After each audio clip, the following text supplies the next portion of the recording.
questions? We have a mic. Go for it. Go ahead. Vince, we know it may be pretty tough right now, but if possible, could you share one of your greatest moments with Kobe? I know that's a gentleman that you competed against for many years. If you could kind of recollect, give us one of your favorite moments competing against him. That's impossible. You know, I've known Kobe since he was 15 years old, and I was 16. Playing AAU basketball, and we go through 18 years of competing and talking junk and about to fight each other and congratulating each other and hating each other, enjoying each other in 18 years. And it's tough to pick one, and you know I don't want to disappoint you when I come up with one, but I mean one of the ones is I think playing against him for the last time I want to say in Memphis, our last battle. Just remember talking with him during and after, because we didn't have a lot of conversation during the game often, and if it wasn't friendly. Even though we played against each other, and that's what I enjoyed, and that's just what it was. But I think just talking to him and just, you know, I remember asking him, was he ready to retire? He's like, he's ready. You know, and I was like, how are you going to handle it? You know, after 20 years of doing something, you know, how do you handle it? I said, I'll be okay. He's ready, and he said he's going to figure it out. Move forward to when we had a conversation in New Jersey after the game. Kind of revert back to that conversation. You know, I was like, how is it? He's like, he's the happiest he's been, and you know, getting the opportunity to see his kids, his girls grow up,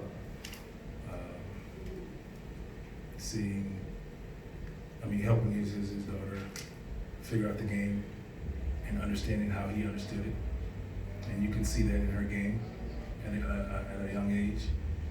And the next thing we talked about was, he asked me if I was ready, and it was if I was ready to handle it. And you know, I was just, you know, I'm back and forth with it all the time. And he's like, you'll enjoy it.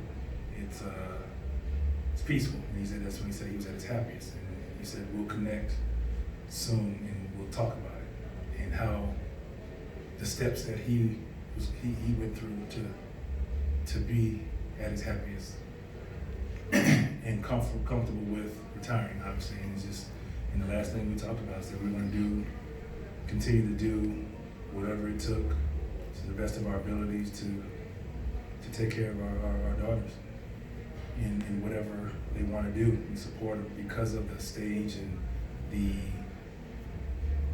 icon that he is. He's able to put all that aside to give her the attention, or them, all of his daughters, but Gigi in particular, the attention she needed to become the basketball player that she wanted to become. So, you know, it was crushing to me. You know, and I know Trey will come up and he has his stories, and everybody kind of has their stories, but 26 years of knowing that guy, and to find out in our team meeting, and he just blurted it out. I was like, you know, our meeting's done. I was like, am I reading what I'm reading? And you know, you go through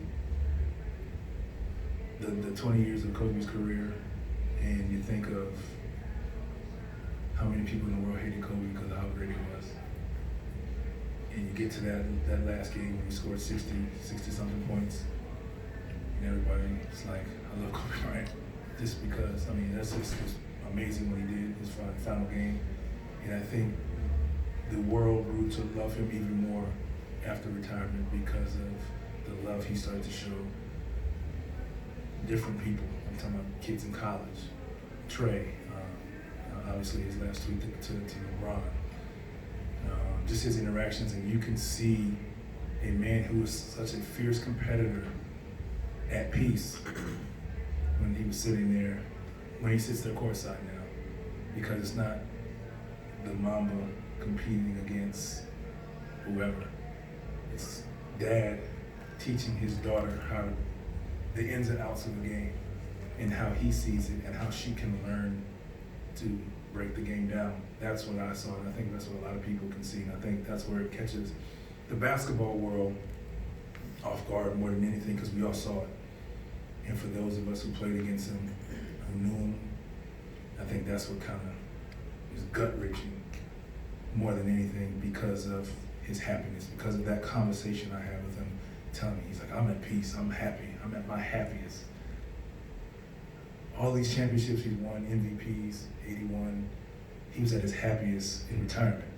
So it made me feel good to look forward to retirement, just hearing that, and that's where that conversation was. And I was asked that question before. I reached out to guys and who were retired, and I hadn't done that. There's a few people that I had planned on, like Kobe, and that was kind of the last conversation, right before we gave a hug and love you, brother, see you soon.